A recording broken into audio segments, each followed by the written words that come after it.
주님을 바꾸지 않으리. 다른 어떤 은혜 구하지 않으리. 오직 주님만이 내 삶의 도움이시니 주의 얼굴 보기 원합니다. 나 무엇과도 주님을 바꾸지 않으리. 다른 어떤 은혜 구하지 않으리. 오직 주님만이 내 삶의 도움이시니 주의 얼굴 보기 원합니다. 주님 사랑해요.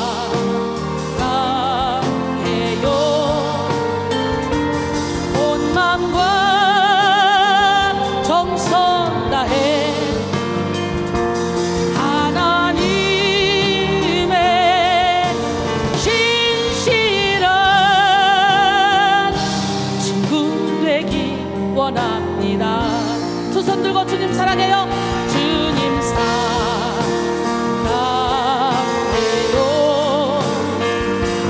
온 마음과 정성 다해 하나님의 신실한 친구 되기 원합니다. 베드로전서 4장 7절로 10절 말씀 함께 봅니다. 만물의 마지막이 가까이 왔으니 그러므로 너희는 정신을 차리고 근신하여 기도하라. 무엇보다도 뜨겁게 서로 사랑할지니 사랑은 허다한 죄를 덮느니라. 서로 대접하기를 원망 없이 하고 각각 은사를 받은 대로 하나님의 여러 가지 은혜를 맡은 선한 청지기같이 서로 봉사하라. 할렐루야. 말세의 죄와의 할 싸움, 세 번째 시간, 말세의 혼란과의 싸움.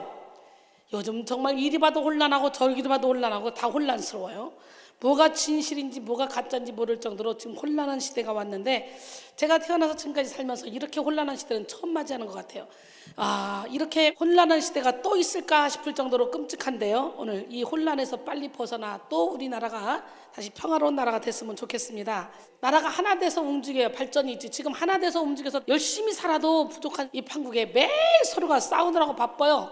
우리 하나님 보시기에 참 탄식하실 것 같은데, 믿는 자들이라도 하나가 돼서 진리를 선포하고 또 진리를 행하고 진실되게 살아서 세상의 빛과 소금의 꼴을 감당하여 세상에 많은 사람들이 변해서 새 사람 돼서 하나님께 영광 돌리게 해야 되는데, 믿는 자들까지도 이게 분열이 돼가지고 하나가 되지 못하니 참으로 안타깝습니다. 이 혼란의 시대에 잠재울 수 있는 분은 단 한 분, 예수 그리스도밖에 없는 점 있습니다. 이 혼란의 시대에 평화롭게 살 수 있는 방법 단 한 가지, 우리가 예수님께 운전대를 맡겨드리는 것밖에 없습니다. 우리 인생의 운전대 주님께로 맡겨드리는 시간이 되기를 원합니다. 하나님은 어제나 오늘이나 영원토록 동일하시고, 그 동일하신 하나님은 이 시간에도 불꽃 같은 눈동자로 우리를 지켜보고 계십니다. 2019년 다큐멘터리 방식의 영화로 개봉되었던 교회 오빠가 있어요. 교회 오빠. 교회 오빠가 그해 7월 교회 오빠 이환이라는 제목으로 책이 출간됐죠. 그의 가정에 갑작스럽게 다가온 이 고난은 아내가 딸아이를 출산하고 난 산후조리원에서 나오는 날 시작이 됐어요. 남편 이관희 씨의 대장암 사기 판정, 그리고 연이어 다가온 시어머니의 죽음, 그리고 항암 치료가 종료된 지 일주일도 채 안 돼서 알게 된 이 아내의 사기 혈액암, 숨 쉴 틈 없이 밀려오는 고난 앞에 하나님을 원망하기도 했지만, 그 안에서 나는 죽고 예수로 사는 비밀을 알게 된 그는 두려운 죽음의 그림자 앞에서도 끝까지 완전한 그리스도인의 삶을 갈망하며 온전한 정신으로 말씀을 묵상하기 위해서 모르핀 처방마저 거부했다고 하는데요. 그는 이렇게 고백합니다. 오늘 나에게 주어진 이 하루가 내 인생의 마지막 날이라고 가정을 하면은 이 하루를 누군가를 미워하고 증오하면서 보내고 싶진 않아요. 욥기 10장 8절로 시작했던 그의 저항의 부르짖음은 욥기 23장 10절의 믿음의 고백으로 다 끝냅니다. 여러분, 욥기 10장 8절에 주의 손으로 나를 빚으셨으며 만드셨는데 이제 나를 멸하시나이까? 그리고 따졌죠. 근데 욥기 23장 10절에서는 그러나 내가 가는 길을 그가 아시나니 그가 나를 단련하신 후에는 내가 순금같이 되어 나오리라. 믿는 자들이 준비하는 죽음은 또 다른 멋진 시작에 대한 준비입니다.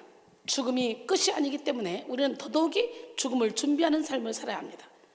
고린도서 5장 1절에 만일 땅에 있는 우리의 장막집이 무너지면 하나님께서 지으신 집 곧 손으로 지은 것이 아니요 하늘에 있는 영원한 집이 우리에게 있는 줄 아느니라 그랬어요. 하늘에 있는 영원한 집으로 갈 때는 우리는 아무것도 가져갈 수 없죠. 그러나 계시록 14장 13절에 또 내가 들으니 하늘에서 음성이 나서 이르되 기록하라. 지금 이후로 주 안에서 죽은 자들은 복이 있도다 하심에 성령이 이르시되 그렇다. 그들이 수고를 그치고 쉬리니 이는 그들이 행한 일이 그들을 따름이라 그랬어요. 우리가 행했던 그 모든 것들이 우리를 따라와 상급으로 받는다는 거예요. 그러니까 우리는 이 땅에 살 때 선을 많이 행해야 돼요. 예수 안에서. 개인의 마지막을 준비하는 것만큼 이 세계의 마지막 때를 준비하는 것 또한 중요합니다. 모두가 다 때를 준비하는 기적의 주인공들이 되길 원해요. 그래서 오늘은 말세의 죄와의 싸움, 세 번째 시간으로 말세의 혼란과의 싸움이라는 제목으로 은혜를 나누기를 원합니다. 헥스텔은 현대는 혼란의 시대라고 했어요. 성령은 질서의 영이며 악한 영은 혼란의 영입니다. 무엇보다 사탄은 우리의 영혼을 공격하며 혼란스럽게 만듭니다. 하나님의 뜻을 분별하지 못하게 만듭니다. 우리는 이 혼란의 때에 성령의 능력으로 정돈된 내면의 질서를 세워야 합니다. 세계는 시간이 가면 갈수록 더 복잡해지고 있습니다. 경제사회는 점점 복잡한 구조로 발전해가고 기업은 끊임없이 확장해가며 성장해가고 있죠. 계속해서 복잡해지고 길어지는 서울의 지하철 노선만 봐도 이 세계의 복잡성이 와닿습니다. 복잡한 것과 혼란스러운 것은 다릅니다. 복잡한 것은 많은 부분이 얽히고 연결된 상태를 의미하죠. 아무리 복잡하더라도 그 구조가 이해되고 일정한 질서와 규칙이 지켜진다면 혼란스럽지가 않습니다. 수학도 얼마나 복잡해요. 근데 그 공식만 알면 혼란스럽잖아요. 컴퓨터 얼마나 복잡해요. 공식만 알면 혼란스럽지 않잖아요. 어마어마하게 복잡한 우주세계는 놀랍도록 정교하고 오묘하고 신비한 질서 가운데 운행됩니다. 그러나 구조를 모르는 상태에서는 모든 것이 혼란스러워져요. 복잡한 기계를 열거나 서울 지하철에 혼자 놓여있을 때는 그저 혼란스러울 뿐입니다. 혼란스럽다는 것은 방향을 잡지 못한다는 말이기도 하죠. 이런 방향성이 제멋대로인 지금 이 시대를 포스트 모더니즘의 시대라고도 합니다. 근대의 모더니즘은 과학과 이성의 합리성을 중시하고 근대화를 지향하는 것을 말하죠. 그러나 포스트 모던은 근대의 모더니즘을 비판하는 문화에서 시작됐습니다. 그래서 포스트 모더니즘은 틀에 갇힌 것을 싫어하고 기존의 것, 기성의 권위를 부정합니다. 반면에 개인주의, 개체주의, 개성주의를 강조합니다. 또한 포스트 모더니즘은 기독교를 대적하며 다원주의를 만들어냈습니다. 다원주의는 절대 종교를 인정하지 않습니다. 다원주의는 기독교는 다양한 종교 중에 하나일 뿐이라고 말하며 예수 그리스도가 유일한 구주라고 생각하는 것에 반대합니다. 포스트 모더니즘의 결정적인 특징 중 하나는 뭐냐? 바로 혼합주의예요. 혼합주의란 서로 다른 원리 위에 서 있는 사상을 무비판적으로 혼합하거나 서로 대립되는 것들을 조화시키고 하나로 연합시키는 것을 뜻합니다. 하다못해 과일도 혼합해서 접붙여서 생겨서 제대로 된 과일 맛을 볼 수가 없어요, 지금은요. 그래서 다이어트 하려면 절대로 당분이 있는 거 먹으면 안 되는데 과일은 독약입니다. 과일을 아무것도 먹지 말고 과일을 먹으려면 대추 토마토 이런 거 말고 토종 토마토 동그란 거 요거만 드세요. 한의사가 그러더라고요. 이 다 혼합주의예요. 다 모든 게 기가 막힙니다.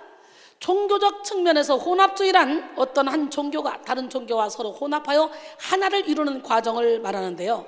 그런 과정을 통해 양 종교의 근본적인 본질의 변화를 가져오게 됩니다. 예를 들어 샤머니즘과 혼합한 기복주의, 불교의 고행주의와 로마 카톨릭의 수도원과의 혼합한 명상운동, 감정과 직관주의와 타협한 신비주의, 이성과 합리주의와 혼합한 자유주의, 종교들끼리의 연합을 시도하는 종교다원주의 등이 있습니다.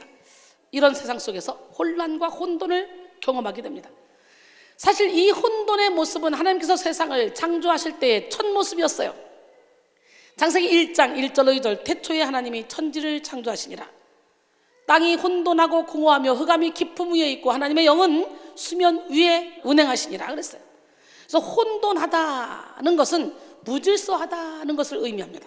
그리고 공허하다는 것은 텅 비어있다는 것을 의미합니다. 흑암이 있다는 것은 어두웠다는 것을 의미합니다. 하나님은 혼돈한 세상 속에 빛과 어둠, 하늘과 땅을 창조하시며 질서를 세워나가셨습니다. 하나님은 온 세상을 질서 있게 조화롭게 만들어 놓으셨습니다. 하나님은 이 땅에 인간을 만드시며 주님과 교제하며 창조 질서를 지키며 살기를 원하셨어요. 그래서 하나님의 형상으로 만들어서 이 세상의 모든 것들을 정복하고 다스릴 권능까지 주셨어요.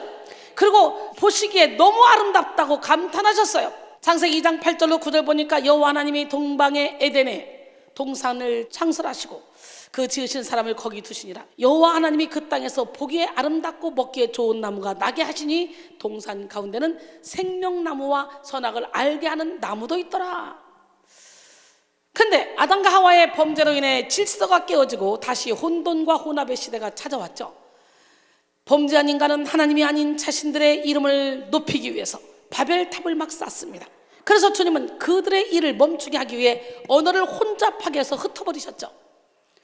여러분들도 여러분만의 바벨탑을 쌓고 있지는 않습니까? 뭔가 열심히 살아보려고 노력하는데 다 된 것 같은데 무너지고, 다 된 것 같은데 무너지고, 이상하네, 왜 이렇게 안 되는 거야? 꼬이는 게 많지 않습니까? 이거요, 우리 하나님이 잘못된 바벨탑을 쌓는 여러분들에게 깨닫고 돌아와, 깨닫고 돌아와 하고 징계하시는 거예요. 그러게 예수 안에 있다면 모든 걸 합력하여 선을 이루시는 하나님을 의지해야 돼. 할렐루야. 우리가 잘못된 바벨탑을 쌓고 있다면 하나님 우리를 가만 놔둔다. 그렇다면 우리는 하나님의 자녀가 아니에요. 하나님이 브레이크를 팍팍 걸어서 징계하실 때 진짜 우리는 하나님의 자녀라는 걸 알게 돼. 그래서 잘못하는데도 징계가 없으면 너희들은 사생자요 하나님의 아들이 아니라는 거예요. 징계가 당시에는 즐거워 보인 자고 슬퍼 보이나 후에 그로 말미암아 연단받은 자들은 의와 평강의 열매를 맺는다는 거예요. 할렐루야. 예, 창세기 11장 보면 바벨탑을 쌓는 모습이 나오죠. 근데요, 여기까지 이렇게 보니까 안 되겠어요. 우리 이름을 높이자 막 그러면서 바벨탑을 쌓고 있는 모습을 보면서 여호와께서 말씀하십니다. 이 무리가 한 족속이요 언어도 하나이므로 이같이 시작하였으니 이후로는 그 하고자 하는 일을 막을 수 없으리로다. 자, 우리가 내려가서 거기서 그들의 언어를 혼잡하게 하여 그들이 서로 알아듣지 못하게 하자 하시고 여호와께서 거기서 그들을 온 지면에 흩으셨으므로 그들이 그 도시를 건설하기를 그쳤더라. 그러므로 그 이름을 바벨이라 하니 이는 여호와께서 거기서 온 땅의 언어를 혼잡하게 하셨습니다. 여호와께서 거기서 그들을 온 지면에 흩으셨더라. 우리가 내려가서, 그러죠, 성부 성자 성령 삼위일체 하나님을 얘기하는 거예요.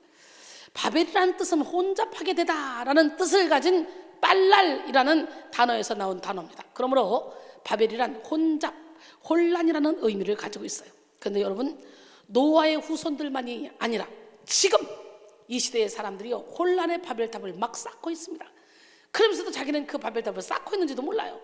하나님 없는 계획과 노력으로 자신만의 바벨탑을 쌓으며 죄를 짓고 있습니다. 말세가 될수록 이런 일들은 더욱더 심해지고 있는데요, 사람들은 어떤 바벨탑을 쌓으며 살아갈까요?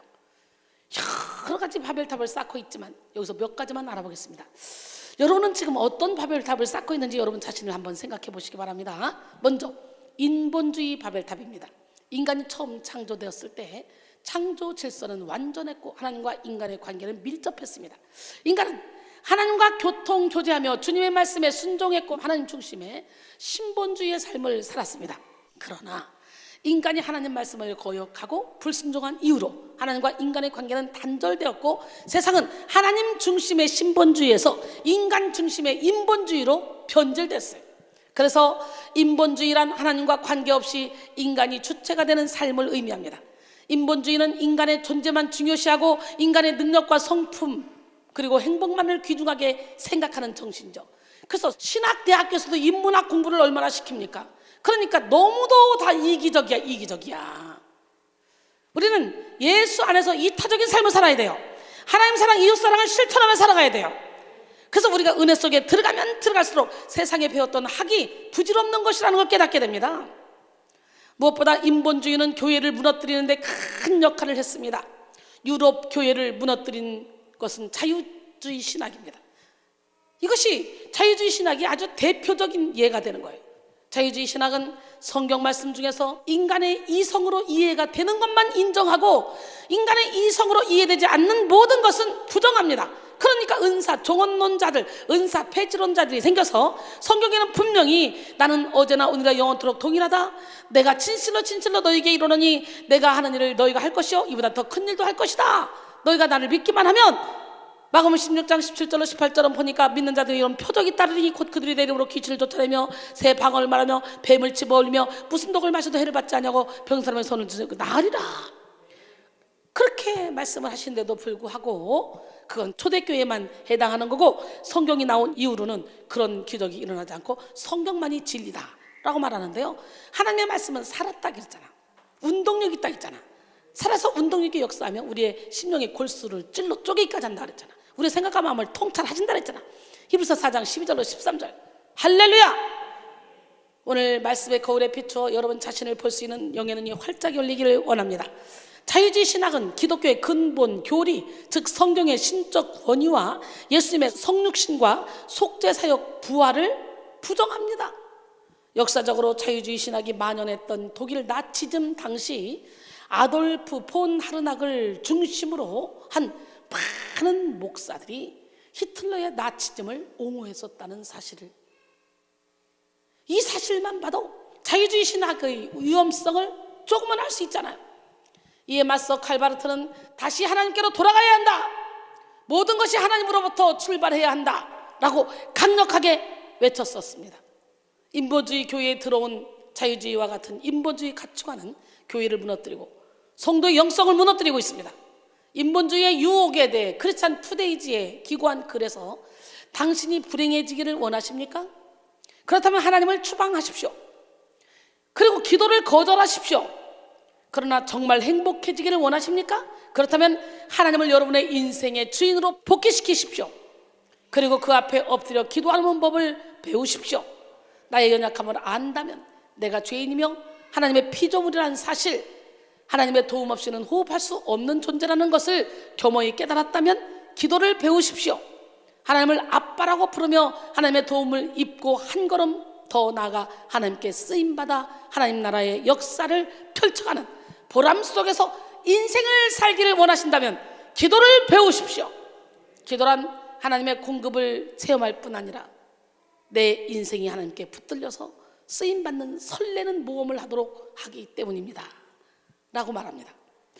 그러므로 우리는 하나님의 말씀에 인간의 생각을 섞어 넣는 인본주의 가치관을 조심해야 됩니다. 갈라디아서 1장 6절로 8절, 그리스도의 은혜로 너희를 부르신 이를 이같이 속히 떠나 다른 복음을 따르는 것을 내가 이상하게 여기노라. 다른 복음은 없나니 다만 어떤 사람들이 너희를 교란하여 그리스도의 복음을 변하게 하려 함이라. 그러나 우리나 혹은 하늘로부터 온 천사라도 우리가 너에게 전한 복음 외에 다른 복음을 전하면 저주를 받을지어다 그랬어요. 그 다음에 기복신앙의 바벨탑입니다. 단순히 복을 비는 행위를 기복이라 합니다. 이 기복이란 말은 옛날에 어머니들이 나무, 바위, 1월 성신에게 제사상 차려놓고 가정의 형통과 건강, 자식의 출세를 위해서 빌던 행위에 의해서 유래되었습니다. 그런데 기복이 기독교와 혼합되어 기복신앙을 만들었다는 거죠. 물론 하나님께 복을 비는 것은 잘못된 것이 아닙니다. 하나님은 우리가 복을 받기를 원하십니다. 민수기 6장 24절로 26절, 여호와는 내게 복을 주시고 너를 지키시기를 원하십니다. 여호와는 그 얼굴을 내게 비추사 은혜 베푸시기를 원하며 여호와는 그 얼굴을 내게로 향하여서 평강 주시기를 원하노라 할지어다. 할렐루야. 그런데요, 문제는 인간이 이기적인 욕심으로 자신과 가족의 복만을 구하는 것이죠. 자신과 자기 가족만의 복. 많은 사람들이 전도할 때 예수 믿으면 복 받습니다, 예수 믿으세요 라고 말하죠. 물론 예수 믿으면 복 받습니다. 문제는 사람들은 하나님이 주시는 복을 세상에서 받는 복으로만 생각한다는 거야. 예수님이 이 땅에 오셨을 때도 바로 이 땅의 통치자가 될 거라고 생각했는데 죽겠다 하니까 다 데모하는 거지. 이 땅에서 평화롭게 압제에서 벗어나게 해줄 줄 알았던 거죠. 세상의 정치로. 지금 우리도 그래요. 예수 믿는다지만 이 땅에서 눈에 보이는 복이 있어야 복 받았다 그러지. 우리의 영혼의 복이 진짜 복인데 그건 생각하지 않습니다. 아무것도 없어도 내 영혼이 깨어나서 내 영혼이 기쁘고 즐겁고 행복하다면 이 복보다 더 큰 복은 없는 줄 믿습니다. 할렐루야. 문제는 사람들은 하나님이 주시는 복을 세상에서 받는 복으로만 생각한다는 거. 그래서 교회 용어 사전에서는 기복신앙을 다음과 같이 정의합니다. 복을 기원함을 목적으로 믿는 신앙, 즉 신앙 대상인 하나님과 그분의 뜻을 추구하는 것보다 자신의 형통과 소원 성취와 입신양면 그리고 무병장수와 또 자손 번영 등을 최고의 목적으로 삼는 초보적이고 현세적인 신앙 형태라고 이렇게 말을 합니다. 기복신앙을. 기복신앙은요, 개인주의적이고 이기주의적인 욕심의 산물입니다. 기복신앙은 인간 중심의 신앙, 곧 인본주의적 신앙을 낳게 한 주범이 됩니다. 그러므로 기복신앙은 반기독교적 신앙이라고 할 수 있어요. 이 기복신앙과 맞물려 한때 왕성했던 것이 바로 번영신학입니다. 번영신학은 믿는 자들은 건강과 재물의 축복을 당연히 받을 권리가 있으며 긍정적인 믿음의 고백과 더불어 신실한 11조와 헌금을 통한 씨를 뿌림으로 이러한 축복을 얻어낼 수 있다고 가르치는 것이라고 정의합니다. 우리는 당연히 11조와 헌물을 드려야 되죠. 그러나 이 헌금이 하나님으로부터 축복을 받기 위한 수단이나 일종의 계약으로 여겨지면 안 된다는 거예요. 우리가 드리는 11조와 헌물은 만물에 대한 하나님의 주권을 인정하고 우리 삶에 허락하신 복에 대한 감사로 이루어져야 된다는 거예요. 할렐루야. 번영신학의 또 한 가지 큰 오류는 고난, 이 고난에 대한 해석입니다. 번영신학은 고난을 하나님으로부터 말미암은 저주로 생각합니다. 그래서 교회 안에서 여러 모양으로 어려움을 겪는 사람들이 쉽게 하나님을 원망하고 낙오되는 경우가 많이 있죠. 여러분, 고난은 하나님으로부터 오는 저주라고 생각하는 거예요. 근데요, 우리 하나님은 진짜 예수를 믿는 사람들을 향해서 고난을 허락할 뿐이지 고난을 주시고 우리를 넘어뜨리는 그런 분이 아니에요.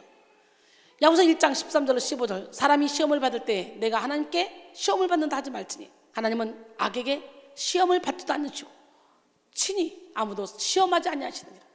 오직 각 사람이 시험을 받는 것은 자기 욕심에 끌려 미혹됨이니 욕심이 잉태한 즉 죄를 낳고 죄가 장성한 즉 사망을 낳느니라 그랬어요. 여러분, 고난은요, 사탄의 유혹으로부터 오는 템테이션 있고요, 또 하나님이 테스트하기 위해서, 그래서 고난이 오는 연단이 있어요. 연단은 이렇게 템테이션과 뭐가 있다고요? 테스트. 그렇기 때문에 우리는 분별해야 되는데, 베드로전서 2장 19절 20절, 부당하게 고난을 받아도 하나님을 생각함으로 슬픔을 참으면 이는 아름다우나 죄가 있어 매를 맞고 참으면 무슨 칭찬이 있으리요. 그러나 선을 행함으로 고난을 받고 참으면 이는 하나님 앞에 아름다우니라 그랬어요. 여러분, 의를 위하여 박해를 받는 자는 천국이 그들의 것이고 의를 위하여 박해를 받는 자는 하늘의 상급이 커지니까 오히려 기뻐하고 즐거워하라 그랬잖아요. 예수 안에 있는 자에게는 고난이 변장된 하나님의 축복입니다. 죄로 인한 고난이든 템테이션이든 사탄이 갖다 준 고난이든 훈련을 위한 하나님이 시키는 테스트든 우리는 그 고난을 통해요, 무릎 꿇고 회개하고 하나님만을 바라보면 돼요. 그러면 우리 하나님은 우리를 순금 같은 영혼으로 만들어 나오게 하십니다. 이것이 하나님이 우리에게 주시고자 하는 진정한 복입니다. 고린도서 1장 8절로 9절, 형제들아 우리가 아시아에서 당한 환난을 너희가 모르기를 원하지 아니하노니 힘에 겹도록 심한 고난을 당해서 살 소망까지 끊어지고 우리는 우리 자신이 사형 선고를 받는 줄 알았으니 이는 우리로 자기를 의지하지 말고 오직 죽은 자를 다시 살리시는 하나님만 의지하게 하십니다 그랬어요. 할렐루야. 기적의 하나님, 능력의 하나님은 살아계십니다. 그 다음에 이기주의의 바벨탑이에요. 이기주의란 자기만의 이익과 자기만의 행복을 추구하여 다른 사람이나 사회 일반의 이해를 돌보거나 생각하지 않는 태도와 사고방식을 의미합니다. 자기 개인의 이익만을 추구하는 것을 최우선으로 하고 다른 사람을 생각하거나 돌보지 않는 이 경향이 많아서 이기주의를 개인주의라고도 하며 또 자아주의라고도 한다. 미국의 정신분석학자 칼 매닝거는요, 인간의 모든 문제의 밑바탕에는 이기심이라는 것이 깔려있다라고 말합니다. 남보다 자신을 생각하는 이기심으로 인해 사회의 질서는 파괴되고 있습니다. 다음은 2019년 5월 20일 교수신문의 내용입니다. 한국 사회에 혐오의 메시지가 난무한다. 엄마는 아이를 식당에 들여왔다고 맘충이 되고 노인들은 나이가 많다는 이유로 틀딱충이 된다. 틀딱충이 뭐예요? 틀리 딱딱. 이걸 틀딱충이라고 부른대요. 요즘 젊은 애들이 나이 먹은 사람은 노인네들을 갖다가 틀딱충이라고 한대요. 기가 막히죠. 사정을 이해하고 배려하는 대신 차이를 문제로 규정하고 배제하는 그런 혐오의 논리가 먼저 작용된다. 세대나 성별, 계급은 물론 거주지역, 취향, 외모, 직업의 차이까지, 직업까지 차별의 이유가 된다. 사람들은 남보다 더 나은 사람이 되어야 살아남을 수 있다는 강박타세, 모든 관계의 우열을 막 가리는 거예요. 나보다 열등한 대상을 혐오하며 자존감을 찾는다 그랬어요. 이처럼 현대사회는 이기심으로 인해 남도 죽이고 나도 죽이는 사회가 되었어요. 이기주의적 현상은 예수를 믿지 않는 사람들뿐 아니라 교회 안의 성도들에게까지도 퍼져 있습니다. 이기주의가 가득한 사람은 상대방이 원하는 것에는 전혀 관심이 없고 오직 자신만을 생각합니다. 이기주의의 바벨탑을 쌓는 사람은 자기의 권리를 챙기는 데에는 아주 정확하며 자신의 필요를 철저히 챙기죠. 오직 자신의 자아를 위해 살면서 자아의 욕구를 충족시키려고 끊임없이 노력합니다. 이기주의의 탑을 쌓는 자들의 가장 큰 문제는 하나님을 위해 살지 않고 자신을 위해 산다는 거예요. W.E. 글래스터는 이기주의는 인류 최대의 화근이다 라고 말했고, 아우구스티누스는 순전히 제 한 몸, 제 일만 생각하는 이기주의자는 부끄러워해야 한다 라고 말했습니다. 혹시 여러분 가운데 이기주의와 같은 마음이 있다면 예수님의 말씀을 기억하십시오. 누가복음 14장 27절에 누구든지 자기 십자가를 지고 나를 따르지 않는 자도 능히 내 제자가 되지 못하리라. 요한복음 12장 24절에 보니까 하늘의 밀이 땅에 떨어져 죽지 않으면 하나 그대로 있고 죽으면 많은 열매를 맺느니라. 할렐루야. 우리는 하늘의 밀알이 되어 죽어야 돼요. 살고자 한 자는 죽고 죽고자 한 자는 산대잖아요. 마가복음 10장 43절로 44절까지 보니까 너희 중에는 그렇지 않을 테니 너희 중에 누구든지 크고자 하는 자는 너희를 섬기는 자가 되고 너희 중에 누구든지 으뜸이 되고자 하는 자는 모든 사람의 종이 되어야 하리라. 나는 섬김을 받으러 온 것이 아니라 도리어 섬기러 왔느니라. 45절은 그렇게 말씀해요. 마태복음 10장 40절로 42절까지도 보니까 너희를 영접하는 자는 우리가 하나님의 종이라고, 그래서 우리를 영접한다. 그렇다면 그것은 나를 영접하는 것이요 주님을 영접하는 거래요. 한마디로 주의 종을 영접하는 것은 주님을 영접하는 거라는 거예요. 또 나를 영접하는 자는 나를 보내신 이의 일을 영접하는 것이다. 그럼 뭐예요? 주의 종을 영접하는 것은 주님을 영접하는 것이요 주님을 영접하는 것은 하나님을 영접하는 거라는 거지. 그러니까 여러분들이 주님의 자녀라면 여러분을 영접하는 것은 주님을 영접하는 거라고. 너희를 영접하는 자는 나를 영접하는 것이요 나를 영접하는 자는 나를 보내신 이를 영접하는 것이니라. 선자의 이름으로 선자를 대접하면 선자의 상을 받을 것이요 의인의 이름으로 의인을 영접하는 자는 의인의 상을 받을 것이요 또 누구든지 제자의 이름으로 이 작은 자 중 하나에게 냉수 한 그릇이라도 주는 자는 내가 진실로 너에게 이르노니 그 사람이 결단코 상을 잃지 아니하리라 하시니라. 할렐루야. 예, 이외에도 말세가 될수록 사람들은 지식의 바벨탑, 물질의 바벨탑, 명예의 바벨탑을 쌓아가며 살아가고 있습니다. 그런데 그런 바벨탑을 쌓으면 쌓을수록 인간의 혼란은 더해갑니다. 그리스도인은 이 혼란한 세상 속에서 창조적인 영적 질서를 이루며 살아가야 합니다. 물론 영적 질서를 세우기 위해서는 내면의 질서, 영적 질서를 방해하는 악한 영과의 싸움에서 승리해야 됩니다. 이 싸움은 쉽지 않아요. 어둠은 나보다 훨씬 더 영리합니다. 영적인 존재이기 때문에. 그래서 내 안에 예수님을 주인으로 모셔야만 어둠과의 전쟁에서 이길 수가 있는 거예요. 강한 자가 무장을 하고 자기 집을 지킬 때는 그 소유가 안전하되 더 강한 자가 와서 그 믿던 무장을 빼앗고 재물을 나눈다 그랬잖아요. 강한 자는 사탄막이고 더 강한 자는 예수 그리스도야. 누가복음 11장 21절로 22절. 오늘 시간에 여러분 모두가 더 강한 자인 주님을 여러분의 주인으로 모실 때만 영적 전쟁에서 승리할 수 있다는 걸 깨닫기를 원합니다. 할렐루야.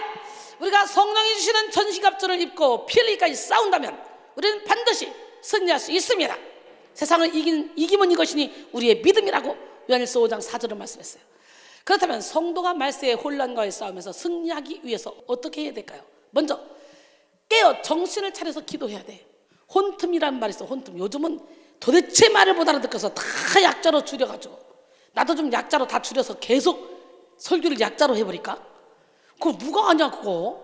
요즘 젊은이들 아주 말도 잘 만들어내. 혼틈. 뭘 것 같아요? 혼란을 틈타서. 혼란을 틈타서의 줄임말이야. 갑작스럽게 일어난 상황에 기지를 발휘하는 일련의 행동을 설명할 때 사용됩니다. 그리스도인은 혼란의 시대 속에서도 영적 순발력을 발휘하여 승리할 수 있어야 돼요. 베드로전서 4장 7절에 만물의 마지막이 가까이 왔으니 그러므로 너희는 정신을 차리고 근신하여 기도하라. 할렐루야. 오늘 본문에서는 만물의 마지막이 가까이 왔다라고 말씀하고 있죠. 여기서 마지막은 예수의 재림과 함께 시작되는 인류의 종말을 가리킵니다. 베드로는 이를 만물의 마지막이라고 말하며 그 종말의 의미를 더욱더 분명히 했습니다. 또한 가까이 왔으니로 번역된 앵기켄의 원형 앵기조는 가까이 오다라는 의미인데요, 본문에서는 예수 재림이 임박해 있음을 가리키는 표현으로 쓰였습니다. 더구나 본문에서 완료 시제로 쓰였는데요, 이는 예수 재림으로 말미암는 인류 종말이 가까이 다가왔다는 것이 기정사실임을 강조합니다. 베드로는 성도가 곧 임박할 마지막 때를 어떻게 대비해야 하는지 말씀하고 있는 거예요. 성도는 게으른 마음을 품지 말고 그렇다고 허둥지둥 되지도 말고 침착하게 자신이 해야 할 일에 최선을 다해야 합니다.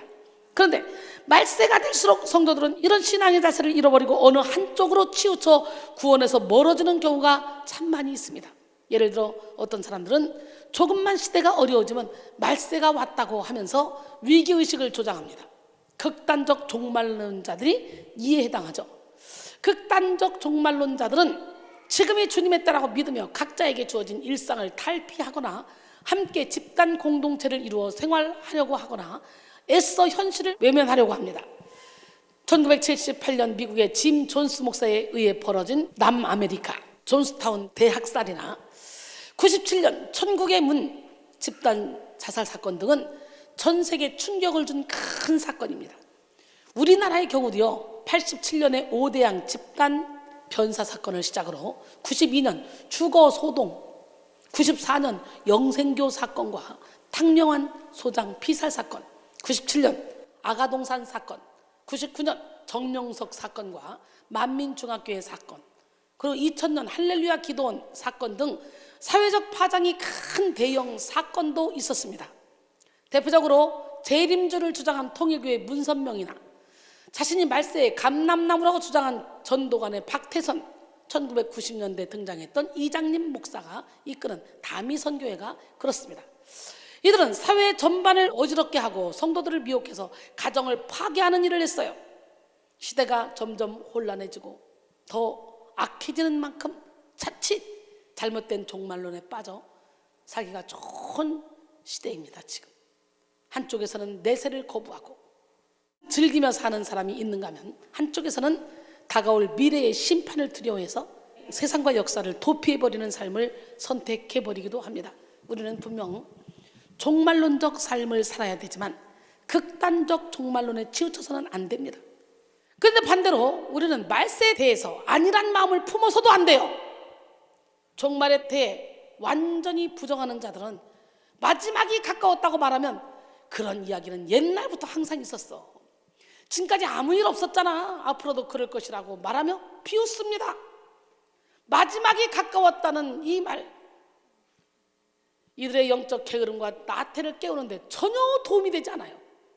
그러므로 우리는 예수님께서 이 땅에 오신 그 순간부터 세상의 종말이 시작되었음을 믿고 한시도 종말 의식을 잊어서는 안 돼요. 우리는 시한부 인생을 살고 있어요. 그렇기 때문에 날마다 기름 준비해야 돼요. 그렇다고 해서 당장 모든 것이 끝날 것처럼 허둥대며 중심을 잃고 갈팡질팡해서는 안 된다는 거예요. 종말론에 빠져서는 안 된다는 거예요. 현실에 충실하며 열심히 살다 보면 주님이 오라 하실 때 가면 되는 거예요. 우리는 오직 말씀으로 영적 분별력을 얻어 자신에게 맡겨진 사명을 위해 최선을 다해야 됩니다. 그러기 위해서는 깨어 정신을 차리고 근신하며 기도해야 됩니다. 정신을 차리고로 번역된 소프로네 사태는 분별이 있다, 마음을 통제하다, 건전한 마음을 갖다 라는 뜻으로 부정과거 명령법으로 쓰였습니다. 여기서 부정과거 시제는 행동의 단호함을 촉구합니다. 따라서 이를 직역하면 지금 즉시 분별력을 가져라, 마음을 잘 추슬러라 라는 뜻입니다. 즉 베드로는 말세를 기다리는 성도들에게 환경에 따라 요동하지 말 것을 촉구하고 있습니다. 더불어 이 시대를 분별하여 자신의 마음을 지킬 것을 권면합니다. 여러분, 우리 역시 혼란스러운 사회를 살고 있습니다. 그러므로 우리는 생각과 마음을 하나님께 드려서 기도함으로 이 시대를 분별해야 돼요. 로마서 12장 2절에 너희는 이 세대를 본받지 말고 오직 마음을 새롭게 함으로 변화를 받아 하나님의 선하시고 기뻐하시고 온전하신 뜻이 무엇인지 분별하도록 하라 그랬어요. 할렐루야. 마가복음 13장 32절에서 33절까지 보니까 그러나 그날과 그때는 아무도 모르나니 하늘에 있는 천사들도 아들도 모르고 아버지만 아시느니라. 주의하라, 깨어있으라, 그때가 언제인지 알지 못함이라 그랬어요. 이 말씀은 베드로가 뼈아픈 경험에서 우러나온 말씀인지도 모릅니다. 일찍이 그는 깨어 기도해야 될 결정적인 시기에 잠에 취해 기도하지 않음으로써 평생 잊지 못할 실패를 경험했던 사람이잖아요. 겟세마네 동산에서 예수님이 베드로, 야고보, 요한 3명을 데리고 갔어요. 마태복음 26장 36절로 41절 말씀이에요. 이에 예수께서 제자들과 함께 겟세마네라 하는 곳에 이르러 제자들에게 이르시되 내가 저기 가서 기도할 동안에 너희는 여기 앉아있으라 하시고 베드로와 세베대의 두 아들을 데리고 가실새 고민하고 슬퍼하사 이에 말씀하시되 내 마음이 매우 고민하여 죽게 되었으니 너희는 여기 머물러 나와 함께 깨어있으라 하시고, 그 얘기는 깨어서 기도하란 얘기예요. 하시고 조금 나가사 얼굴을 땅에 대시고 엎드려 기도하여 이르시되 내 아버지여 만일 할만하시거든 이 잔을 내게서 지나가게 없어서 그러나 나의 원대로 마시옵고 아버지의 원대로 하옵소서 하시고 제자들에게 오사 그 자는 것을 보시고 베드로에게 말씀하시되 너희가 나와 함께 1시간도 이렇게 깨어 있을 수 없더냐? 시험에 들지 않게 깨어 기도하라. 마음에는 원이로되 육신이 약하도다 라고 했어요. 여러분, 베드로를 비롯한 예수님의 제자들은 위기의 때에 깨어 기도하지 못함으로 결국 모두가 다 시험에 빠지고 말았어요. 이들은 모두 십자가를 지시려고 잡혀가시는 예수님 곁을 다 떠나 다 도망쳤어.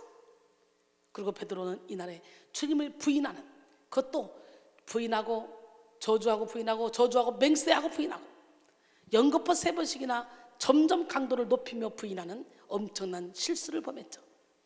반대로 예수님은 극심한 위기의 때에 기도하시되 힘쓰고 애써 기도를 하셨잖아요. 누가복음 22장 43절 44절 보니까 천사가 하늘로부터 예수께 나타나 힘을 더하더라. 예수께서 힘쓰고 애써 더욱 간절히 기도하시니 땀이 땅에 떨어지는 핏방울 같이 되더라. 할렐루야. 이렇게 간절한 기도를 하면 우리 하나님이 천군천사를 보내서 여러분의 기도를 응답해 줄 줄 믿습니다. 예수님은 이처럼 치열한 기도의 전쟁을 통과하여 십자가 사명을 완수하셨어요. 그리고 하나님 보좌 우편에 앉으셨습니다. 할렐루야. 100% 인성을 가지고 계셨기 때문에 십자가 지는 건 그렇게 결코 쉬운 일이 아니었어요. 그러나 기도했더니 하나님이 힘을 줘서 할렐루야, 그걸 능히 감당할 수 있었던 거지. 근데 제자들은 기도하지 않았기 때문에 다 자빠지잖아. 무르르.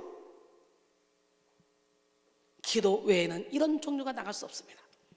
히브리서 12장 2절로 4절 믿음의 주여 또 온전케 하신 이 예수를 바라보자. 그는 그 앞에 있는 기쁨을 위하여 십자가를 참으사 부끄러움을 개의치 아니하시더니 하나님 보좌 우편에 앉으셨느니라. 너희가 피곤하여 낙심하지 않기 위하여 죄인들이 이같이 자기에게 거역한 일을 참으신 일을 생각하라. 너희가 죄와 싸우되 아직 피 흘리기까지는 대항하지 아니하고 그랬어요. 영적 전쟁을 치르는 우리 모두 예수님의 기도를 본받아 힘쓰고 애써 기도하며 피 흘리기까지 죄와 싸우는 지혜로운 성도가 되어야 될 줄 믿습니다.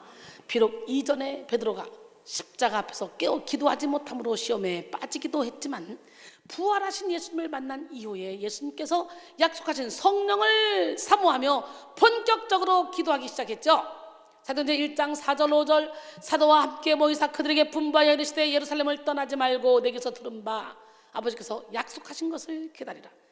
요한은 물로 세례를 베풀었으나 너희는 몇 날이 못되어 성령으로 세례를 받으리라 하셨느냐 그랬어요. 할렐루야. 예, 사도행전 1장 13절로 14절도 보니까 들어가 그들이 유하는 다락방으로 올라가니 베드로, 요한, 야고보, 안드레와 빌립, 도마와 바돌로메, 마테와 및 알페오의 아들 야고보, 셀로신 시몬, 야고보의 아들 유다가 다 거기 있어 여자들과 예수의 어머니 마리아와 예수의 아우들과 더불어 마음을 같이하여 오로지 기도에 힘쓰더라. 이처럼 오로지 기도에 힘썼던 베드로를 포함한 모든 제자들과 성도들은 결국 오순절 성령 강림의 능력을 맛보게 되었습니다. 베드로는 성령의 충만함을 받아 새 사람이 된 이후에 더욱더 기도에 힘쓰는 사람이 되었어요. 여러분 어때요? 막 기도하고 성령의 충만함을 받고 막 능력을 받고 나면 이 정도는 됐어. 이제 나만 따로 기도할 시간 가질 필요 없고 따로 기도할 필요 없어. 이 정도면 됐어. 주저앉기 쉽지 않아요? 그런데 베드로는 기도하는 시간을 정해서 계속해서 기도에 힘썼어요. 사도행전 3장 1절에 제9시 기도 시간에 베드로와 요한이 성전에 올라갈 때, 지금 사도행전 2장에서 막 성령의 불을 받고 역사를 체험했고, 그리고 막 설교를 했어요. 또 막 회개하고 돌아오는 역사가 막 일어나요. 그런데 그렇게 능력을 행하고 그리고 가는 거예요. 또 기도하러. 근데 거기서 성전 미문의 안전뱅이를 보는 역사가 일어나죠. 여러분, 그 전에는 항상 그 미문에 앉아있는 안전뱅이를 보면서 돈 얼마 주고 뭐 그냥 지나치고 뭐 신경도 안 썼는데, 그날은 유독히 주목해서 보게 돼요. 이렇게 성령을 받으면 마음의 눈이, 영혼의 눈이 열려서 사람들의 필요를 채워주게 된 거예요. 할렐루야. 예, 사도행전 3장 2절로 10절 보니까 나면서 못 걷게 된 이를 사람들이 메고 오니 이는 성전에 들어가는 사람들에게 구걸하기 위하여 날마다 미문이라는 성전 문에 두는 자라. 그가 베드로와 요한이 성전에 들어가려 함을 보고 구걸하거늘 베드로가 요한과 더불어 주목하여 이르되 우리를 보라 하니, 그 사람은 돈 주려고 그런 줄 알 거 아니에요. 그가 그들에게서 무엇을 얻을까 하고 바라보거늘 베드로가 이르되 은과 금은 내게 없으나 내게 있는 것을 내게 주노니 나사렛 예수 그리스도의 이름으로 일어나 걸으라 하고 오른손을 잡아 일으키니 발과 발목에 곧 힘을 얻고 뛰어서서 걸으며 함께 성전으로 들어가면서 걷기도 하고 뛰기도 하며 하나님을 찬송했어요. 그랬더니 모든 백성이 그 걷는 것과 하나님을 찬송함을 보고 그가 본래 성전 미문에 앉아 구걸하던 사람인 줄 알고 그에게 일어난 일로 인하여 심히 놀랍게 여기며 놀라니라. 할렐루야. 우리는 이런 기적을 행하는 기적의 주인공들이 돼야 돼. 우리 하나님은 저를 통해 그런 기적을 많이 일으키셨어요. 오늘 이 시간에 여러분 모두가 다 능력 주시는 자에서 나는 모든 것을 할 수 있다 라는 고백을 하면서 하나님 내게도 그런 능력을 베풀어 주시옵소서. 할렐루야. 그리고 결국은 베드로가 지나가기만 하면 그림자만 봐도 귀신 떠나가 병이 고쳐지는 역사가 일어나잖아. 사도행전 5장 15절로 16절 보니까, 사도행전 10장 9절에 이튿날 그들이 길을 가다가 그 성에 가까이 갔을 그때 베드로가 기도하려고 지붕에 올라가니 그 시각은 제6시더라. 우리는 아무것도 할 수 없지만 우리 주님이 우리와 함께 하시면 능치 못함이 없는 점 있습니다. 기도하러 계속 우리는 기도해야 돼. 그럴 때 베드로는 환상을 보잖아요. 그리고 결국은 하나님의 명령에 따라 고넬료의 가정에 가서 그들을 가정을 구원시키는 그런 일도 하고, 베드로뿐만 아니라 사도 바울도 환상을 보고 환상대로 움직여서 영혼들을 막 구원하는 역사가 일어나잖아. 어떨 때? 기도할 때에. 오늘 기도하면서 영의 눈이 열리고 영의 귀가 열리고 영적인 마음이 활짝 열리기를 원합니다. 우리는 아무것도 할 수 없지만 우리 주님이 우리와 함께 하시면 능치 못함이 없는 줄 믿습니다. 또한 만물의 마지막에 가까이 왔으니 그러므로 너희는 정신을 차리고 근신하여 기도하라. 오늘 본문 베드로전서 4장 7절인데요. 여기서 정신을 차리고 란 말은 거라사에 귀신 들렸던 자가 예수님의 치료로 온전케 된 후에 정신이 들어왔을 때의 상태를 묘사한 것입니다. 이는 미친 것과 반대되는 맑은 정신을 의미합니다. 마가복음 5장 16절, 예수께 이르러 그 귀신 들렸던 자, 곧 군대 귀신 짚었던 자가 옷을 입고 정신이 온전하여 앉은 것을 보고 두려워하더라 그랬어요. 오늘 우리는 깨어 정신을 차리고 근신하여 기도해야 될 줄 믿습니다. 여기서 근신하여라는 말을 역시 술 취함과 반대되는 것으로 절제에 기초한 깨어있는 정신을 의미하는 말입니다. 따라서 본문은 정신이 혼미한 이 성도들을 향한 강한 권면임을 알 수가 있습니다. 왜냐하면 오늘날 이 세상이야말로 죄로 인해 혼란스럽고 무질서한 세상에서 살아가는 우리는 넘어질 수밖에 없기 때문에 그래요. 그러기에 우리는 정신 차려야 돼. 정신을 차린다라는 말은 분별이 있다. 자기 마음을 통제하다. 건전한 마음을 갖다라는 의미가 포함되어 있습니다. 즉 자제심을 가지고 환경에 따라 요동하지 말며 냉정하게 자신의 신앙을 지키라는 의미죠.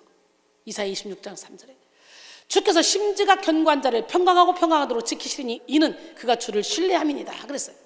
사랑하는 성도 여러분, 이 시간 주님의 말씀과 정반대의 방향으로 달려가고 있는 혼탁한 이 시대 속에 우리만큼은 세상을 거슬러 올라갑시다. 죽은 물고기는 그냥 물결에 휩쓸려 가지만 살아있는 물고기는 물결을 거슬러 올라가는 것처럼 세상을 뚫고 나갑시다. 이 시대의 사람들은요, 노아의 때와 같이 롯의 때와 같이 먹고 마시고 시집가고 장가가고 막 사고 팔고 막 그러면서 중심을 잡지 못하고 살아갑니다. 이 땅끝에 정신이 팔려 다가올 하나님의 심판을 까맣게 잊고 살아갑니다. 이런 때일수록 우리는 세상에 동요되지 않고 중심을 잡아야 돼요. 먼저 하나님 나라 확장을 해요. 먼저 하나님 사랑, 그리고 이웃사랑을 실천하며 이 땅에서도 천국을 누리며 살아가야 돼요. 분주하고 혼란스러운 마음을 다 주님께 내려놓고 정신을 차려 말씀과 기도로 무장하는 우리 모두가 되길 원합니다. 로마서 13장 11절에 또한 너희가 이 시기를 알거니와 자다가 깰 때가 벌써 되었으니 이는 이제 우리의 구원이 처음 믿을 때보다 가까웠습니다 그랬어요. 데살로니가전서 5장 5절로 6절 너희는 다 빛의 아들이요 낮의 아들이라. 우리가 밤이나 어둠에 속하지 아니하나니 그러므로 우리는 다른 이들과 같이 자지 말고 오직 깨어 정신을 차릴지라. 나는 오늘 이 시간에 여러분 모두가 다 깨어 정신을 차리는 기적의 주인공이 되기를 원합니다. 우리는 아무것도 아니지만 우리와 함께 하시는 그 주님은 능치 못함이 없습니다. 그 주님은 이 시간에도 불꽃 같은 눈동자로 우리를 지켜보고 계십니다. 믿으십니까? 그 다음에 성도가 말세의 혼란과의 싸움에서 승리하기 위해서 두 번째, 우리는 서로 뜨겁게 사랑함으로 혼란의 시대를 이겨내야 돼.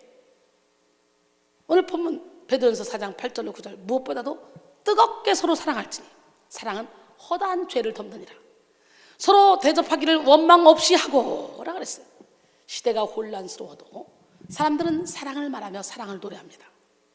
TV 드라마나 영화를 보면 거의 다 사랑 이야기예요. 정치인들이 넘어지는 것도 다 사랑하다가 넘어져요. 남의 것 탐내다가. 사람들이 즐기는 가요는 거의 전부가 다 사랑 타령입니다. 그럼에도 불구하고 사람들은 사랑에 굶주려 있어요. 그 이유는 현대 사람들은 얄팍하고 감각적이며 이기적인 사랑을 하기 때문이에요.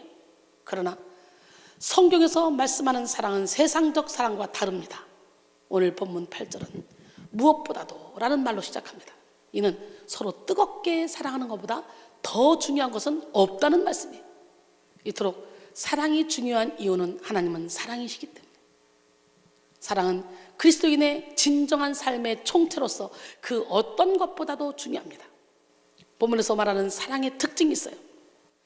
본문이 말하는 사랑의 특징은 뜨거워요. 여러분, 사랑을 해도 연애를 해도 뜨겁게 해야 돼. 미지근하게 하면 성사가 안 돼. 갑돌이와 갑수이처럼 속으로만 사랑해도 성사가 안 돼. 달 보고 우는 일이 일어나. 베드로는 오늘 본문에서 뜨겁게 서로 사랑하라 라고 하는데, 여기서 핵심 단어는 적당히와 대조되는 뜨겁게입니다. 뜨겁게는 풍성히, 강렬하게, 간절히, 넘쳐나게 등의 의미가 있어요. 여러분, 이처럼 우리는 뜨거운 사랑, 열정적인 사랑을 해야 돼요. 이 세상 사랑과 같이 계산적이고 조건적이고 가벼운 사랑을 해서는 안 됩니다. 하나님의 사랑을 생각해 보십시오. 뜨거운 사랑의 열정을 가지신 주님은 하나밖에 없는 독생자를 이 땅에 보내셔서 십자가에 못 박을 정도로 우리를 사랑했어요. 로마서 8장 31절로 32절 그런즉 이 일에 대하여 우리가 무슨 말을 하리요? 만약 하나님이 우리를 위하시면 누가 우리를 대적하리요? 자기 아들을 아끼지 아니하시고 우리 모든 사람을 위하여 내주시니가 어찌 그 아들과 함께 모든 것을 우리에게 주시지 아니하겠느냐 그랬어요. 독생자를 내어 주시기까지 한 그 사랑을 깨닫기를 소원합니다. 헬렌 피셔라는 과학자가 사람의 뇌를 연구한 결과 놀라운 사실을 발견했습니다. 바로 사랑을 받고 사랑을 나누어 줄 때 뇌가 가장 활성화된다는 것입니다. 헬렌 피셔는 자신이 연구했지만 왜 사람이 사랑을 주고받을 때 뇌가 가장 활성화되는지에 대해서는 알지 못했어요. 하지만 우리는 말씀을 통해 알 수 있습니다. 요한일서 4장 8절에 사랑하지 아니한 자는 하나님을 알지 못하나니 이는 하나님은 사랑이십니다. 하나님의 가장 핵심적인 성품이 사랑입니다. 하나님의 유전자의 핵심이 바로 사랑이기 때문에 하나님이 하나님의 형상과 모습대로 사람을 만드셨을 때 사람은 하나님과 동일하게 사랑의 존재로 창조된 것입니다. 태초부터 시작된 하나님의 사랑을 깨달을 때 우리는 하나님을 사랑하고 이웃을 사랑하고 또 나 자신을 사랑할 수 있게 됩니다. 할렐루야. 에베소 4장 31절로 32절 너희는 모든 악독과 노함과 분냄과 떠드는 것과 비방하는 것을 모든 악의와 함께 버리고 서로 친절하게 하며 불쌍히 여기며 서로 용서하기를 하나님이 그리스도 안에서 너희를 용서하신 것 같이 하라. 야, 하나님이 그리스도 안에서 우리를 어떻게 용서했어? 독생의 아들을 주시고 그를 가장 무서운 형벌인 십자가를 못 박히시기까지 사랑하셨단 말이지. 이 사랑으로 우리가 서로 사랑하면 사랑하지 못할 사람이 누가 있겠어요? 오늘 예수님의 사랑의 너비와 길이와 높이와 깊이를 깨달아 이 사랑으로 충만해지길 원합니다. 요한일서 4장 19절에 우리가 사랑하면 그가 먼저 우리를 사랑하셨습니다. 사랑을 받아본 사람이 사랑할 수 있다는 말이 있습니다. 즉 사랑을 경험한 사람만이 진정한 사랑을 할 수 있다는 의미입니다. 부모의 사랑을 많이 받아본 사람이 결혼한 후 부부 사이에서도 자연스럽게 사랑을 할 수가 있습니다. 이와 마찬가지로 또 부모의 사랑을 많이 받아본 사람이 자연스럽게 자녀를 사랑할 수 있는 거예요. 이와 같이 우리도 뜨겁게 사랑하기 위해서는 먼저 주님의 뜨거운 사랑을 경험해야 되는 거예요. 그 사랑을 경험할 때 우리도 자연스럽게 하나님 사랑, 이웃 사랑을 실천하게 되는 거예요. 할렐루야. 마태복음 22장 37절로 40절까지 보니까 예수께서 이르실 때 내 마음을 다하고 목숨을 다하고 뜻을 다하여 주 너희 하나님을 사랑하라 하셨으니 이것이 크고 첫째 되는 계명이요 둘째도 그와 같으니 내 이웃을 내 자신과 같이 사랑하라 하셨으니 이 두 계명이 온 율법과 선자의 강령이니라 그랬어요. 우리 오늘부터 뜨겁게 사랑합시다. 그 다음에 본문에서 말하는 사랑의 특징 두 번째는 뭐냐? 허다한 죄를 덮어줍니다. 사랑은 허다한 죄를 덮어줘요. 2005년 12월 19일자 크리스천 투데이 김종춘 칼럼입니다.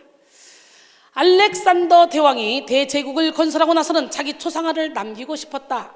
그런 유명한 화가들을 다 불러놓고 자기 초상화를 그리게 했으나 만족할 만한 작품이 나오지 않았다. 사실 그의 얼굴은 전쟁터에서 입은 상처 때문에 아주 흉악해 보였다. 그래서 화가들은 그의 얼굴을 아주 무섭게 그렸다. 그때 알렉산더 대왕을 평소에 존경하던 한 화가가 나섰다. 그 화가는 그를 탁자 위에 앉히고 손으로 턱을 고이게 하고 손가락으로 얼굴 흉터를 이렇게 자연스럽게 가리도록 요구했다. 그래서 흉터를 감쪽같이 감춘 초상화를 완성시켰다. 그는 용맹스러우면서도 덕스러운 자기 초상화에 아주 만족해했다. 그는 그 화가에게 큰 상을 베풀었다 라는 글입니다. 어때요? 너무 지혜롭죠? 여러분들도 이렇게 지혜로웠으면 좋겠어. 그렇습니다. 사람은 남의 허물을 들추어내는 것이 참 자연스럽죠? 근데 남의 허물을 들추어내는 건 사랑이 아니에요. 사랑은 남의 허물을 들추어내는 것이 아니라 덮어주는 것입니다. 사랑은 다른 사람의 약점을 들추어내는 것이 아니라 감싸주고 이해하는 것입니다. 잠언 10장 12절에 미움은 다툼을 일으켜도 사랑은 모든 허물을 가리느니라 그랬어요. 상대방을 향해 사랑의 마음을 가지면 그 사람이 어떠한 잘못을 했을 때에 다그치는 것이 아니라 이해해주고 사랑으로 품어줄 수 있습니다. 그런 마음을 가지면 나도 마음이 넉넉해지고 상대방의 마음도 따뜻해지겠죠. 각박한 세상 가운데서도 우리라도 각박한 세상 가운데 살지라도 우리만이라도 둥글둥글하게 살아가는 것이 필요합니다. 그런데 우리는 상대방의 죄와 허물을 들추는 데에는 익숙하지만 나의 죄와 허물에는 너무도 관대합니다. 오늘 본문에서 사랑은 허다한 죄를 덮는다라고 했는데요, 이 말은 수건이라는 뜻을 가진 말에서 파생된 말입니다. 즉 수건으로 덮는다는 의미를 가진 말이에요. 마치 중동의 여인들이 머리에 두건을 쓰는 것과 같습니다. 그런데 이 단어의 원뜻은 단순한 덮음이 아니라 대속의 의미를 지니고 있습니다. 대속이란 누군가를 대신하여 책임을 감당한다는 말입니다. 이 대속의 사랑을 이미 보여주신 분이 바로 예수 그리스도이십니다. 주님은 용서받을 수 없는 죄를 내 대신 져주셨어요. 이 사랑을 받은 우리 또한 이웃에게 행해야 할 것이 있는데 그것은 바로 용서입니다.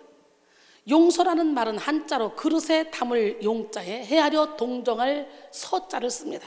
즉 용서는 먼저 마음으로 받아들여주고 그 처지와 입장을 헤아려서 동정해 주는 것을 말합니다. 그리고 용서라는 말은요, 영어로는 forgive이죠. forgive이 나를 용서해줘, 그죠? forgive. 위한다 for, 그리고 주다 give. 합성어인데요. 그러므로 용서는 그 사람을 위해서 그냥 주는 거예요. 골로새 3장 13절로 15절 누가 누구에게 불만이 있거든 서로 용납하여 피차 용서하되 주께서 너희를 용서하신 것 같이 너희도 그리하고 이 모든 것 위에 사랑을 더하라. 이는 온전하게 맺는 띠니라.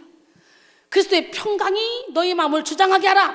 너희는 평강을 위하여 한 몸으로 부르심을 받았으니 너희는 또한 감사하는 자가 되라 그랬어요.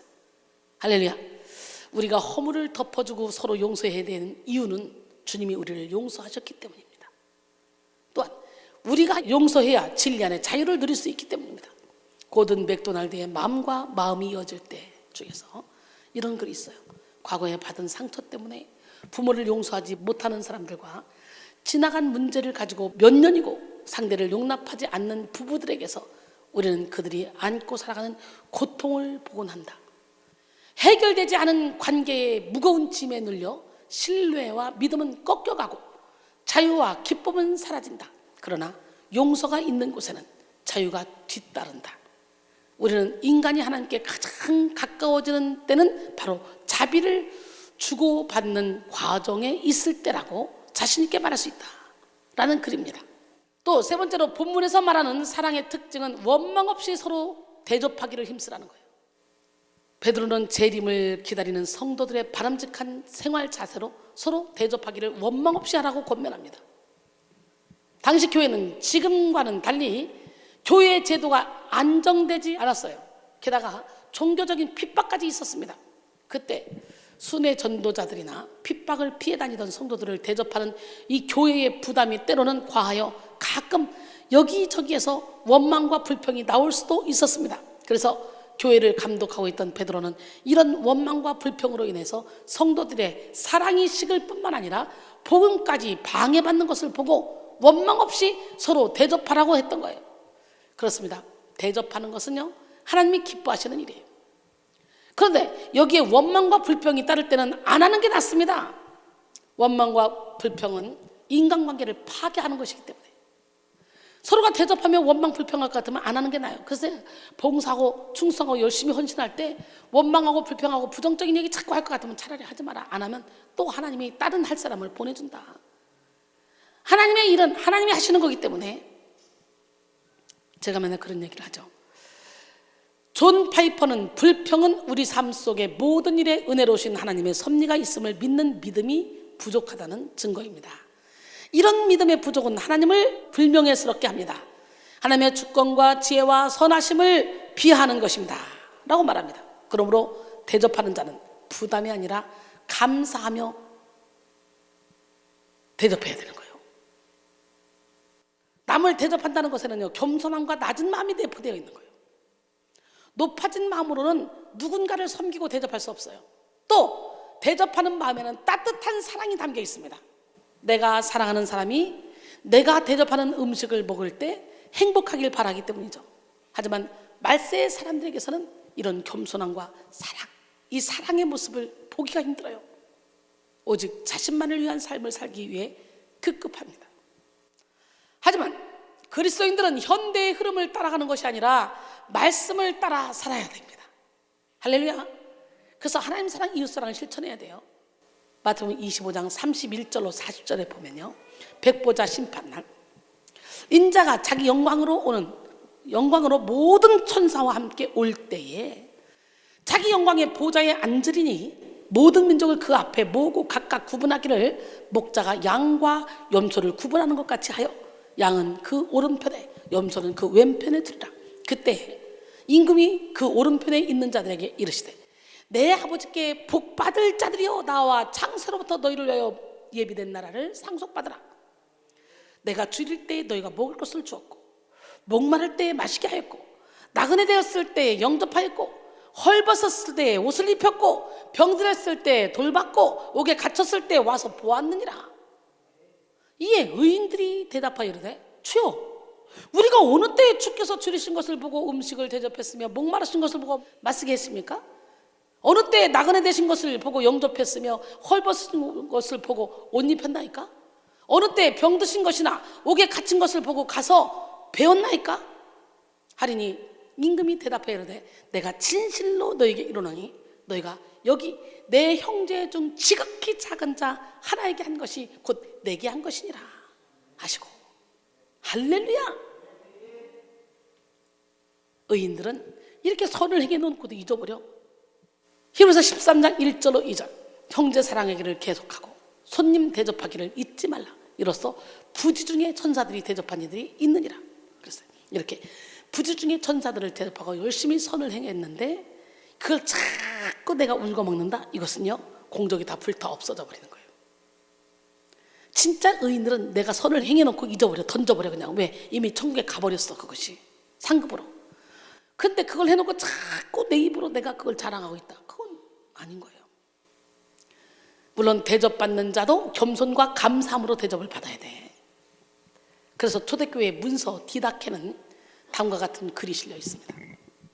사도들과 선자들에 관해서는 복음의 규정대로 하라.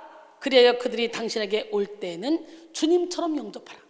그러나 그는 하루 이상 머물면 안 되며 필요한 경우 이틀도 가능하나 사흘 이상 머물면 여기에 더하여 돈까지 요청한다면 그는 거짓선자다 라는 글이에요. 그러므로 사랑하는 성도 여러분, 대접하는 자는 기쁨으로 하되 대접받는 자 역시 대접하는 자의 부담이 최소가 되도록 세심한 관심과 배려를 해야 됩니다. 요한 3서 1장 5절로 8절 사랑하는 자여 내가 무엇이든지 형제 곧 나그네 된 자들에게 행하는 것은 신실한 일이니 그들이 교회 앞에서 너희 사랑을 증언하였느니라. 내가 하나님께 합당하게 그들을 전송하면 좋으리로다. 이는 그들이 주의 이름을 위하여 나가서 이방인에게 아무것도 받지 아니함이라.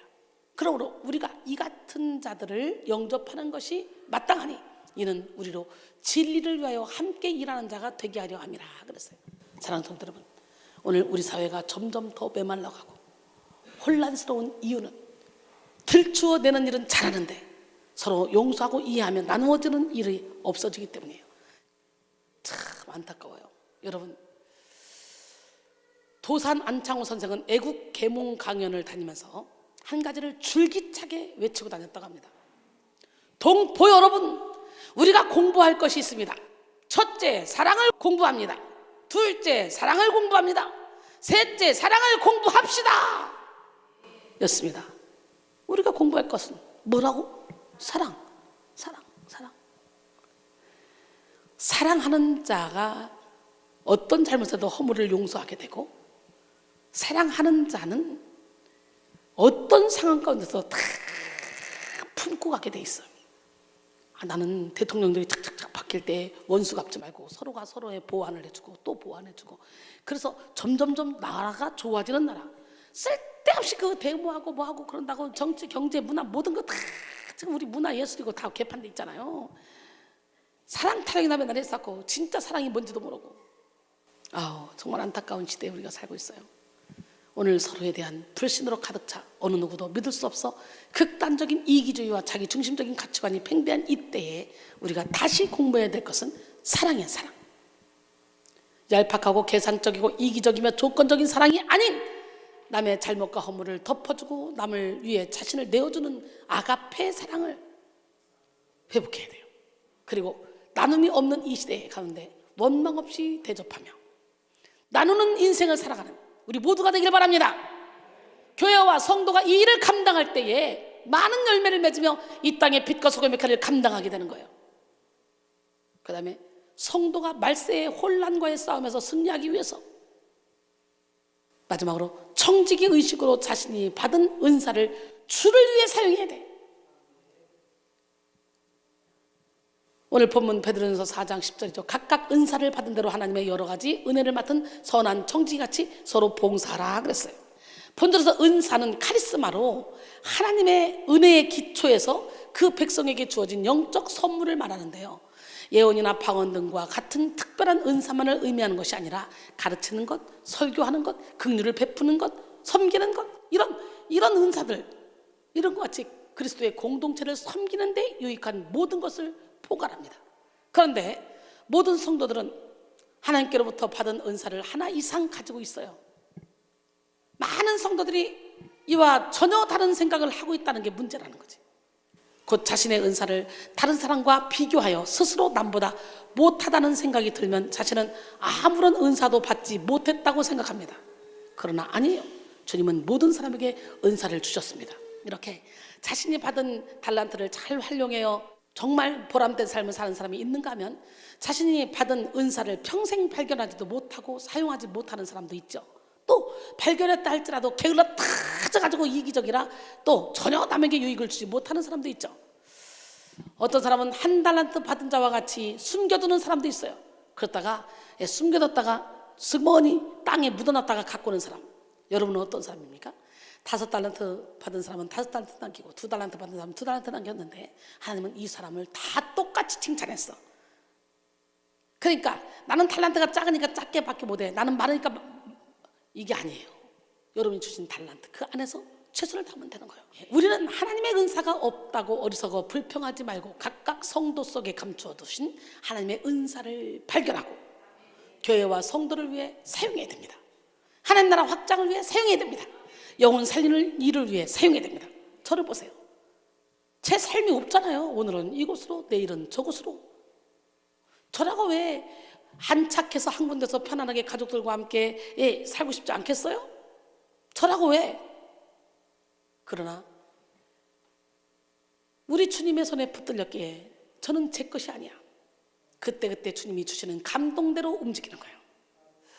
로마서 12장 6절로 8절, 우리에게 주신 은혜대로 받은 은사가 각각 다르니 혹 예언이면 믿음의 분수대로, 혹 섬기는 일이면 섬기는 일로, 혹 가르치는 자면 가르치는 일로, 혹 위로하는 자면 위로하는 일로, 구제하는 자는 성실함으로, 다스리는 자는 부지런함으로, 긍휼을 베푸는 자는 즐거움으로 할 것이니라. 그런데 이 은사는 개인의 것이 아니라 하나님의 소유이며 더 나아가 교회와 성도 전체의 유익을 위한 선물이 된다 그랬어요. 그런데 은사를 받은 사람은요, 자신의 새사로운 유익을 위해 사용해서는 안 됩니다. 그리고 은사가 있다고 자랑해서도 안 되고 교만해서도 안 돼요. 은사를 가진 자는 청지기와 같은 마음으로 섬겨야 되는 거예요. 그래서 본문에서 베드로는 선한 청지기같이 서로 봉사하라고 권면하고 있습니다. 청지기란 집안 관리라는 의미죠. 본문에서는 하나님이 맡기신 일을 하는 사람이라는 의미로 쓰였습니다. 즉 그리스도인들에게는 각각 은사가 주어졌는데 그 은사를 맡은 청지기로서 받은 바 은사를 가지고 서로의 유익을 위해서 봉사하고 섬겨야 한다고 권면하고 있는 거예요. 은사를 교회 봉사를 위해 사용해야 하는 이유는 하나님께서 은사를 맡기신 목적이 바로 그리스도의 몸인 교회의 유익을 위해서이기 때문이에요. 할렐루야. 성령께서 우리에게 성령의 은사를 주시죠. 어떤 은사를 주죠? 지혜의 말씀, 지식의 말씀, 믿음의 은사, 능력 행함의 은사, 병 고치는 은사, 예언하면서 영들 분별하면서 각종 방언만 하면서 방언들 통역하며 은사. 서로 유익하게 하려고. 오늘 이 은사를 다 받는 시간이 되길 원합니다. 그런데 은사를 받은 사람이요, 주님의 말씀대로 청지기 의식 없이 함부로 막 사용해봐. 그때부터 교회에 혼란이 오기 시작하죠. 그때부터 사단이 그 사람을 붙잡고 일하기 시작하죠. 그래서 교회에 혼란을 일으키는 사람들은 기도하는 사람들, 뭔가 막 영권을 받았다는 사람들이 특히 막 혼란을 일으키고 목사님을 무시하고 막 이럽니다. 잘못된 은사를 받고 보이는 대로 들린 대로 막 끌려다니는 거지. 성도 간에 혼란이 오기 시작하고 성도의 혼란으로 가정의 혼란이 오기 시작합니다. 이 은사 가운데 하나님의 영뿐만 아니라 악한 영도 함께 역사하면 그야말로 우리가 속한 모든 공동체가 혼란스럽기 시작하죠. 악한 자에 나타나면 사탄의 활동을 따라 모든 능력과 표적과 거짓 기적과 불의의 모든 속임으로 멸망한 자들이 있으리니 이는 그들이 진리의 사랑을 받지 아니하여 구원함을 받지 못함이라. 하나님이 그들에게 미혹의 역사를 보내서 거짓 것을 믿게 하시면 진리를 믿지 않고 불의를 좋아하는 모든 자들로 하여금 심판을 받게 하려 하십니다 그랬잖아요. 그러므로 우리는 영적 분별력을 소유하여 말씀에 입각하여 하나님의 뜻대로 은사를 사용해야 될 줄로 믿습니다. 결론적으로 오늘 우리는 말세의 죄와의 싸움, 세 번째 시간, 말세의 뭐와 싸움? 혼란과의 싸움이라는 제목으로 함께 은혜를 나눴어요. 말세의 뭐와 싸움? 할렐루야. 지금 이 시대를 포스트 모더니즘의 시대라고 합니다. 포스트 모더니즘은 진리를 부정하고 하나님의 말씀을 대적하는 것으로 이 땅을 혼란스럽게 하고 있습니다. 포스트 모더니즘 시대 가운데 살아가는 사람들은 인본주의의 바벨탑, 기복신앙의 바벨탑, 이기주의의 바벨탑을 쌓으며 하나님을 대적하고 있습니다. 인간이 이런 바벨탑을 쌓으면 쌓을수록 혼란은 더해갑니다.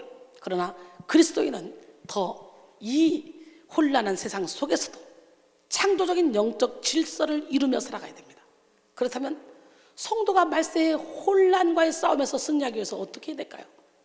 먼저 깨어 정신을 차려 기도해야 된다 그랬죠. 둘째, 서로 뜨겁게 사랑함으로 혼란의 시대를 이겨내야 된다 그랬어요. 세 번째, 청지기 의식으로 자신이 받은 은사를 주를 위해 사용한다 그랬어요. 할렐루야. 오늘 본문 말씀을 통해 혼란스러운 세상 가운데 승리하는 우리 모두가 되기를 주님의 이름으로 축원합니다. 지금이 은혜 받을 때입니다. 지금이 치료받을 때입니다. 지금이 능력 받을 때입니다. 지금이 하나님을 만날 때입니다. 바로 지금 우리 주님은 말씀하시죠. 반드시 내가 너를 축복할 거야. 반드시 내가 너를 들었을 거야. 네가 선한 청지기 노릇 감당할 수 있도록 내가 너를 밀어줄 거야. 아멘. 반드시 내가 너를 축복하리라. 반드시 내가 너를 들었으리라. 전기는 변해도 나의 약속 영원히 변치 않으리. 두려워 말라. 강하고 담대하라. 낙심하며 실망치 말라. 낙심하며 실망치 말라.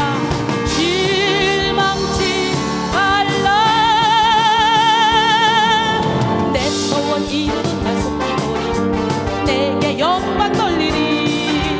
영광의 그날이 속히오리니 내게 찬양하여라. 반드시 내가 너를 축복하리라. 반드시 내가 너를 들었으리라. 세상의 소망이 사라졌어. 온전히 나를 믿으라. 두려워 말라. 강하고 담대하라. 인내하며 부르짖으라. 인내하며 부르짖으라. 부르짖으라.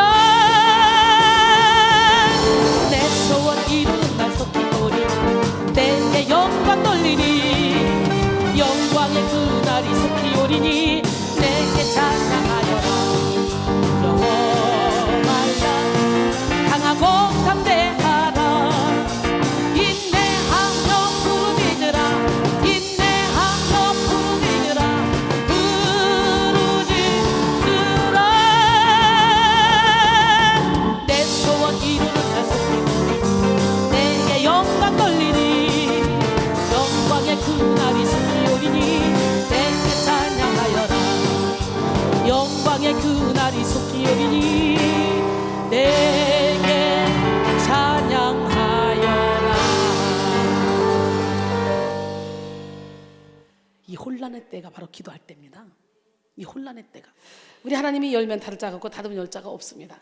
하나님은 멋쟁이 하나님이고 멋쟁이 하나님은 이렇게 세상의 빛과 소금의 역할을 감당하는 교회가 많이 세워지길 원하고 그 교회를 통해 빛을 발하기를 원합니다. 할렐루야. 살아있는 교회, 말씀이 살아있고 찬양이 살아있고 선교가 살아있고 구제가 살아있고 사랑이 살아있고 많은 영혼들을 주님 품으로 인도하는 능력이 살아있는, 할렐루야, 그 초대교회로 돌아가는 그런 교회를 많이 만들기 위해서 우리가 지금 초대교회같이 그렇게 살고 있지 않습니까? 멋쟁이 하나님, 기적의 하나님 살아계십니다. 그 하나님은 이 시간에도 말씀하십니다. 나 아무것도 필요 없어요. 난 주님 한 분으로 만족해요. 나 무엇과도 주님을 바꿀 수 없어요 라고 고백하는 저와 여러분을 통해 일하실 줄 믿습니다. 함께 찬양합니다.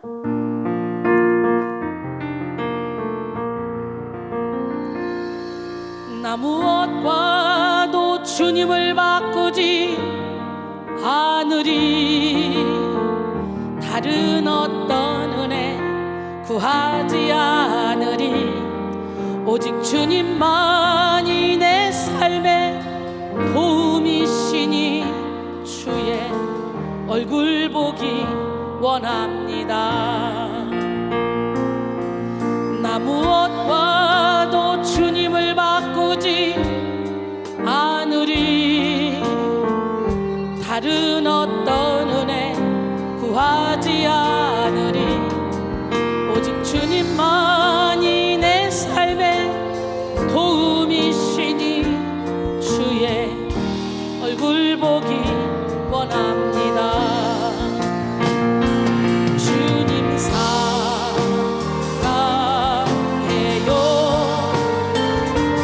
온 마음과 정성 다해 하나님의